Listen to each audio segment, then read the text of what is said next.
Hi, I'm Justin Mallett. I'm a forestry consultant with University of Arkansas at Pine Bluffs, keeping it in the family, and also owner of Cypress Creek Forestry Services. Today I'm out here in the beautiful state of Oklahoma looking at this property here that has been being ripped. And I wanted to talk to you a little bit about what I've got. Behind me we've got a dozer. And on the front of the dozer you can see it's got a blade for pushing down trees, and on the back this is what we call a ripper. For those of you that aren't familiar with forestry, the ripper is also called a subsoiler. And I'm going to walk back here to show you. So this tool right here is meant to sink down in the ground. If I remember right, the NRCS specs require that the soil be ripped down to 18 to 24 inches depth. And what that does is that breaks up the hard pan, it breaks up the rock so that whenever you plant a tree, those roots can go down. If there is a hard pan or rock or compaction, what a tree will do is it'll go down to that compaction point, and instead of the taproot going down to a depth to get it plenty of water and moisture and nutrients, it spreads out.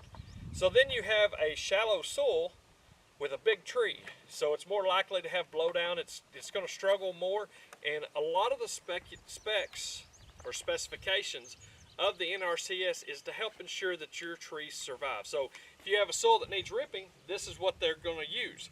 And I'm going to walk to the front now.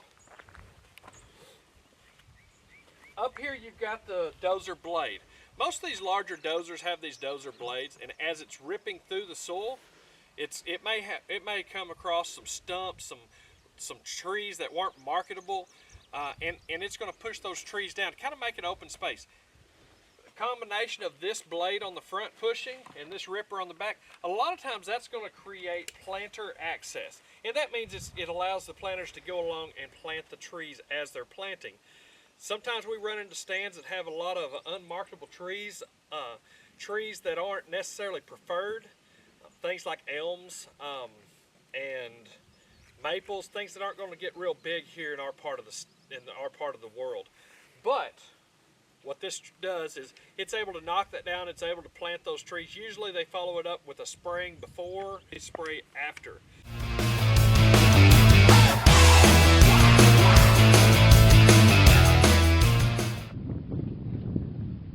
If you're in topography like this, you've got a little bit of rolling hills, and what they do is instead of ripping north, south, east, and west on properties like this, they're going to follow the contour. And I'll show you in a photo or video I'll attach to this or include in this. I'll show you an image of where they followed it. It kind of gives a cool design, and those rips are going to be where they plant those trees. This is a good example of ripping, and I'm grateful for the owner and operator of this machine letting me video him in the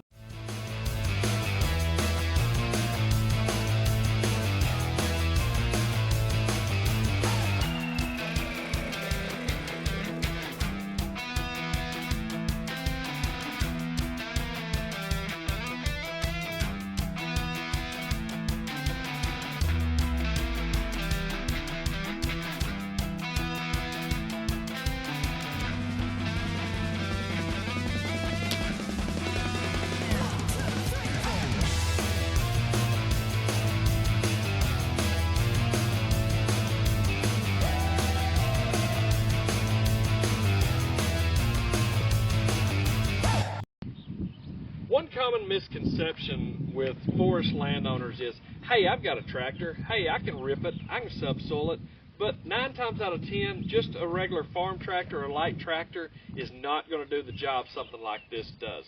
So make sure if you're going to do the work yourself, make sure you check to make sure that you have the right equipment, that it's able to do it efficiently, because if you're getting cost share from the NRCS and you don't do a good enough job and it's not approved by their technical service providers like the forestry division, you're not going to be paid for it. So make sure you're using the right equipment, make sure you're following the specifications of that activity, make sure you're following your management plan.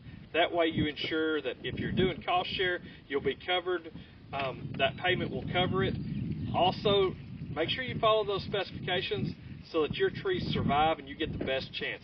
If you spend a lot of money on planting trees, you need to make sure that the site preparation is done correctly, or else you may lose that investment because of poor survival, poor growth, things like that. Make sure you do everything the way that it's supposed to be done so you reap those rewards.